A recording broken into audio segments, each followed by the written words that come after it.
खतीब मिल्लत Alhaj barrister Asaduddin Owaisi साहब stage पर तशरीफ ला रहे हैं। हम अहलियान औरंगाबाद आपका तहे दिल से इस्तकबाल करते हैं। अहलन व सहलन व मरहबन बिकुम कहते हैं। तो मैं अपनी बात को यहाँ पर मुख्तसर करता चलूं कि पिछले दिनों एक मीडिया पर्सन ने मुझसे पूछा कि इम्तियाज जलील साहब ने पिछले 5 सालों में क्या काम किए। तो मैंने कहा कि इम्तियाज जलील साहब ने जो सबसे बड़ा काम औरंगाबाद में किए वो नशे की राजनीति को खत्म करने का काम किए, खान और पान की राजनीति को खत्म करने का काम इस्तकबाल करें। इसी तरीके से जनाब एजाज खान साहब ने भी अपना पर्चा नामजदगी वापस लिया था। उनके फर्जंद आरोज खान तशरीफ लाए, मैं उनसे दरख्वास्त करूंगा कि वो इस इस्तकबाल को कबूल फरमाए।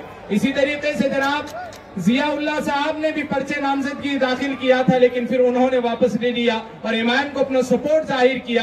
मैं बैरिस्टर असदुद्दीन ओवैसी साहब और आली जनाब इम्तियाज जलील साहब से दरख्वास्त करूंगा कि वो उनका इस्तकबाल फरमाए। इसी तरीके से हमारे चौथे मोहसिन नाजिम साहब ने भी अपना पर्चा वापस लिया है और इंशाअल्लाह उन्होंने भी अपना सपोर्ट जाहिर किया है। हम इन तमाम का शुक्रिया अदा करते हैं।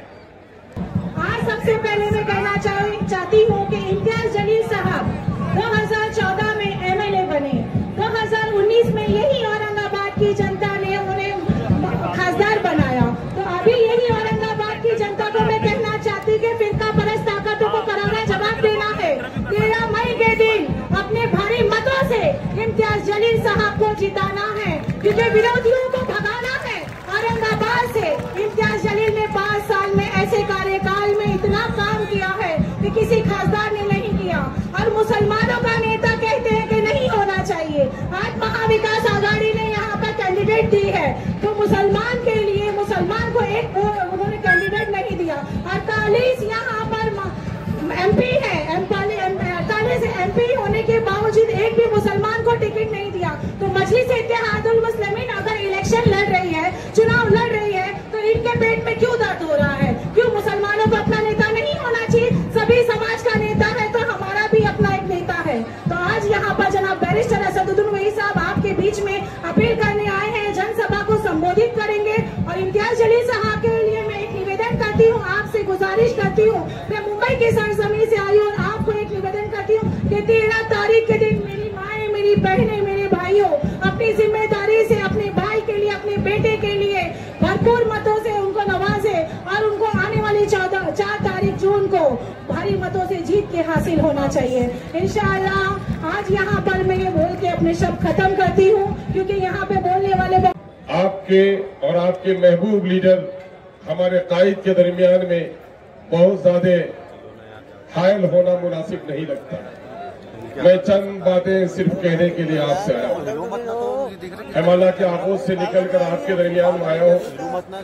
आपकी मोहब्बतों के सदके और आपके नूरानी आंखों की जो तमानत है और चेहरे की जो लकीरें हैं, और आज दिन को जो गलियों में गश्त करने का मौका मिला, माओ बहनों की दुआएं और चिलचिलाती धूप में नौजवानों का जो वलवला अंगेज इस्तकबाल देखा है, मुझे यकीन कामिल होने लगा है। इंशाअल्लाह दूसरी बार भी आपका बेटा, आपका नेता इम्तियाज जलील साहब पार्लियामेंट में चुनकर जरूर जाएंगे। मेरे भाइयों, इस वक्त हम और आप जिस मुल्क में रह रहे हैं, ये मुल्क जमहूरी मुल्क है। जमहूरियत में तादाद की और आवाज की बड़ी अहमियत है और इंसानियत के पैगाम को आम करने में हमारे आबा व अजदाद का बड़ा रोल रहा है। लेकिन इस तारीखी हकीकत से कोई इनकार नहीं कर सकता कि वतन अजीज में इस वक्त जो जिल्लत और रुसवाई मुझे हो रही है, मेरी मिल्लत के साथ हो रही है, मेरी बेटियों के और बहनों के साथ हो रही है, वो भी तारीख का एक हिस्सा है। कौन है इसका मुजरिम, ये पता लगाना जरूरी है। हम दूसरों पर तो इल्जाम बड़ी आसानी से धर देते हैं, लेकिन हम अपनी गलतियों का एहसास कम करते हैं। वक्त एहतसाब है, मैं आपको दावत एहतसाब देता हूँ। इस वक्त मुल्क में बीजेपी के आने के बाद जो नफरत की सियासत हो रही है और मजहबी जुनून की आग में इन्होंने अपनी रोटियां सेकी हैं, ये सब कांग्रेस और कुछ जैसी दूसरी पार्टियों के पुराने दिनों की गलतियों का नतीजा है। इस वक्त हम आपसे ये कहने के लिए आए हैं कि मुल्क के आईन को बदलने की बात कही जा रही है, लेकिन उससे बड़ा मसला ये है कि इस वक्त कोर्ट के सिलसिले में आपके सामने में यह वाज़ह होना चाहिए। हमारे उलमा ने अक्सर कहा है और आज भी मैंने कहते हुए सुना है, इस मुल्क में कोर्ट आपकी जिद्दोजहद का एक रास्ता है। इस मुल्क में कोर्ट आपका एक हथियार है। ये वो तलवार है जिसे आपने अगर किसी सिपाही के हाथ में दिया तो आपके गर्दनों की हिफाजत होगी। अगर आपने इस तलवार की अहमियत न समझी तो आपने अगर किसी नाअहल के हाथ में तलवार। आप नहीं चाहते कि एक और शख्स, दो और शख्स बैरिस्टर सदर ओवैसी साहब के खाने से खाना लगाकर उनके बाजू खड़े होकर आपकी बात कर सके और ये कायदे कानून जो बन रहे हैं उसको रोक सके। अभी भारतीय जनता पार्टी का एजेंडा है कि दस्तूर को बदलाया जाए।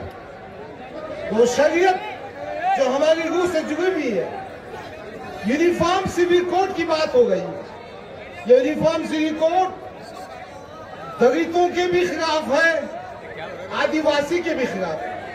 तो एक मेंबर ऑफ पार्लियामेंट अपनी आवाज इस कानून साजी के खिलाफ उठा सकता है। औरंगाबाद का इम्तियाज जलील आपका नुमाइंदा ये आवाज उठाएगा और साथ ही साथ इख्तिदार में जो बैठे हैं, इंतजामिया में जो बैठे हैं, जो लॉ एंड ऑर्डर में बैठे हैं, जहां जहां नाइंसाफी होगी उसके लिए आवाज उठाएगा। बस इसके लिए आपको क्या करना है? अपनी क़ियादत को मजबूत करना है। मैं दलित भाइयों से कहना चाहता हूं, कब तक रमाबाई अम्बेडकर नगर पर रोते रहोगे? कब तक खैरान जी की बात करते रहोगे? आज भी बीमाकों के गांव के जो एहतजाजी लोग थे जेल में बंद है। ये हुकूमत जो मनोसंहति चाहती है, ये हुकूमत उस मनोसंहति को चाहती है जिसको डॉक्टर बाबा साहब अम्बेडकर ने 1926 में अपने हाथों से जलाया। हर हाल पार्लियामेंट में कानून साजी के मामले में सही नुमाइंदगी हो, दस्तूर की हिफाजत हो, एक सिविल कोर्ट का ऑफिस न हो। इस देश का हर इंसान, खास तौर पर मुसलमान, दलित, पिछड़ा हुआ एक सिर उठाकर जी सके, खुददारी से जी सके। इसके लिए आपको 13 तारीख को मजलिस इत्तेहादुल मुस्लिमीन के उम्मीदवार इम्तियाज जलील को भारी अक्सरियत से कामयाब करना। पतन का निशान 7वें नंबर पर। मैं आपसे गुजारिश करता हूं, ये इंतखाबात नरेंद्र मोदी के वर्सेस है। ये इंतखाबात में मजलिस से ताकत बनकर उन फिरका परस्त ताकतों को चुनौती दे रही है। इस चुनौती में आप पतन के बटन को दबाकर इस ताकत को मजबूत कीजिए जो आपकी आवाज बनकर पार्लियामेंट में रहेगी, अवामी जिंदगी में रहेगी, इंतजामिया के सामने रहेगी। शुक्रिया, खुदा हाफिज, अस्सलाम वालेकुम। वरना क्या वजह है ये आज जो भी साजिशें चल रही है, ये वही लोग हैं जो कहते थे कि आएगा ही नहीं। उनके बोलने का अंदाज आता क्या, कैसे आता? हिसाब किताब गिनती सब बताते रहते थे, लेकिन अल्हम्दुलिल्लाह आए। और आज जब ये इलेक्शन हो रहे तो आप एक साजिश तो अच्छी तरह से समझ चुके होंगे कि मुसलमानों का एक गठ है और एक गुट है जो कहता है कि नरेंद्र मोदी को हमें हराना है तो यहां पर शिवसेना को जिताना है। वाह, इम्तियाज जलील को हराना है यहां पर, मोदी को वहां पर गिराना है। तो 48 सीटें हैं महाराष्ट्र के अंदर। मैं आपको यकीन के साथ कहता हूं, अगर उन 48 में से 47 भी अगर ये जीत गए जब वक्त आएगा नरेंद्र मोदी की आंखों में डालने का, तो भीगी बिल्ली बनकर ये बैठे रहेंगे और वहां पर असदुद्दीन अवैसी, अख्तरुल ईमान साहब और इम्तियाज जलील नरेंद्र मोदी की आंखों में आंखें डालकर ललकारेगा।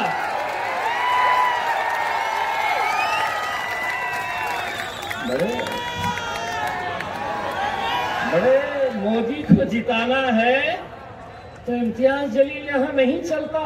हाँ?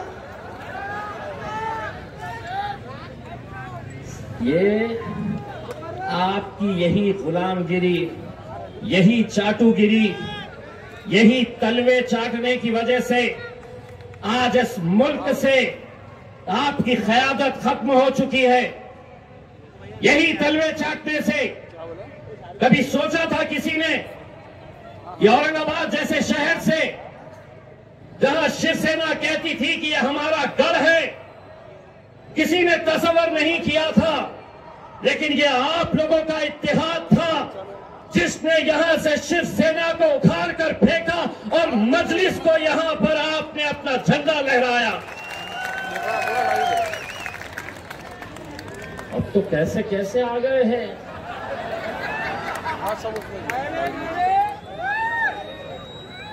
ऐसी कैसी झोलियां फैला रहे हैं।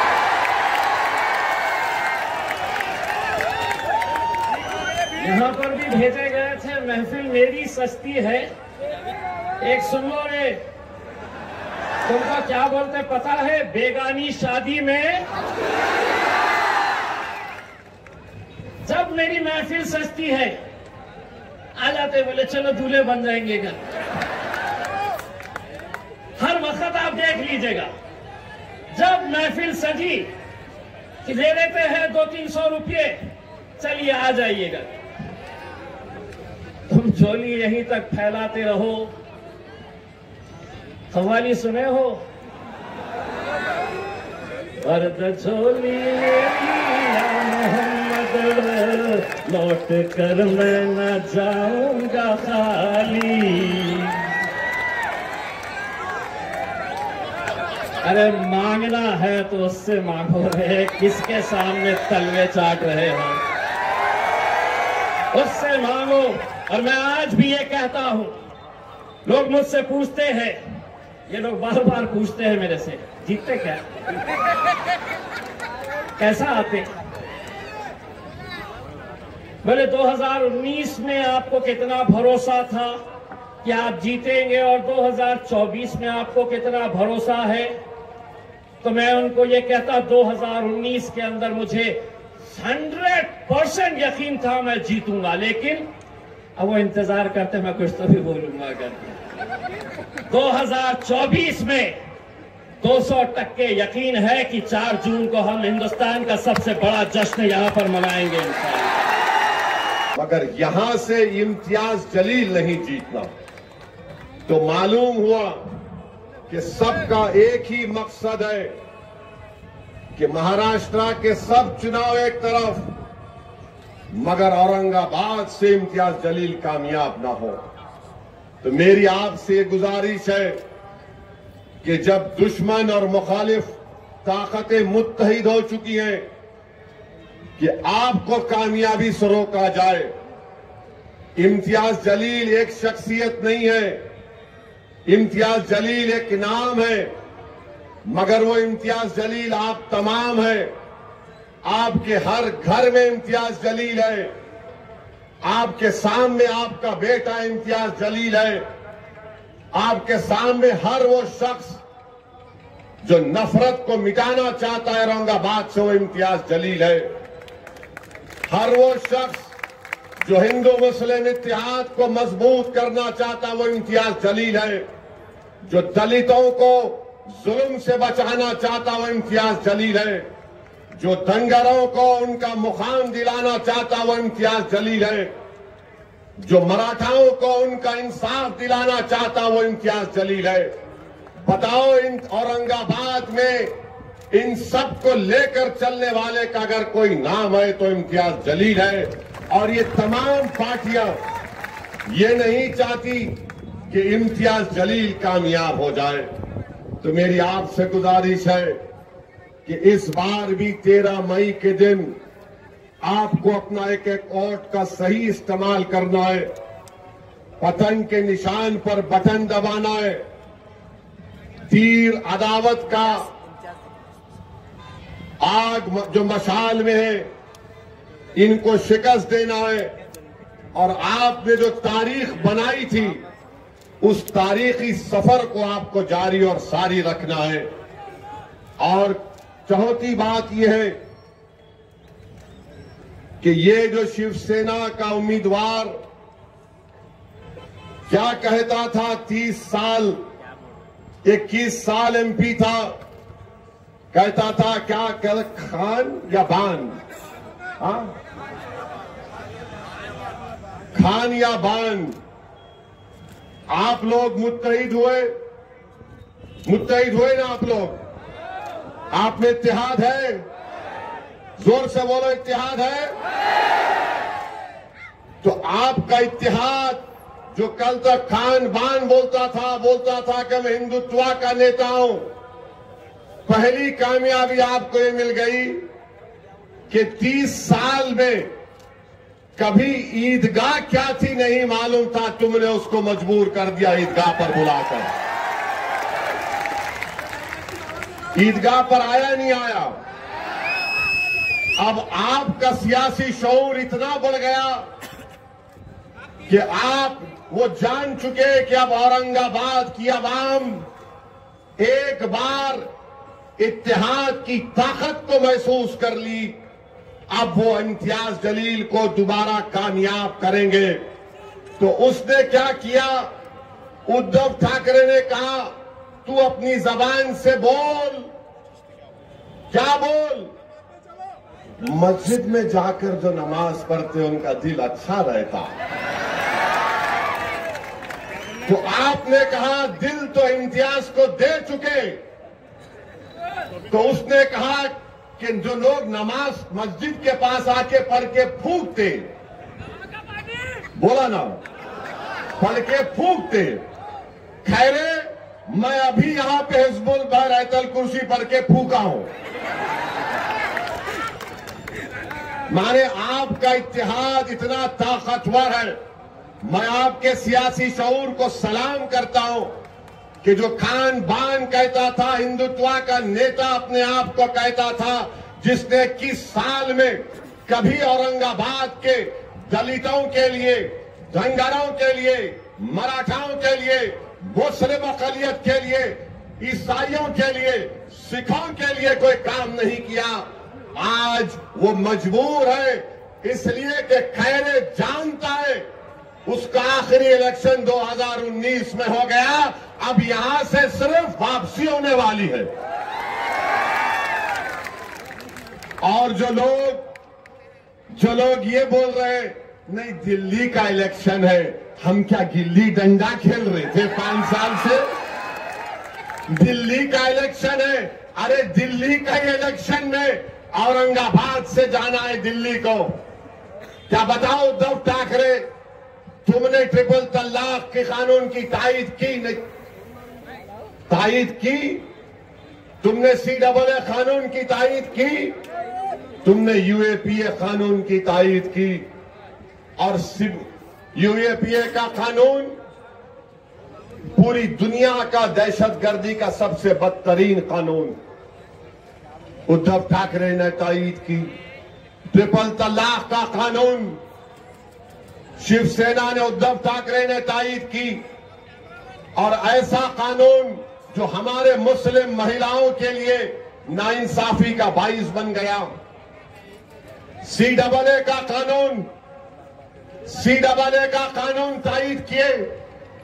किसने उस कानून को मोदी के 303 एमपीओ के सामने खड़े होकर कहा, ए मोदी तेरा यह काला कानून हम उसको फाड़ते नहीं मानते इसको।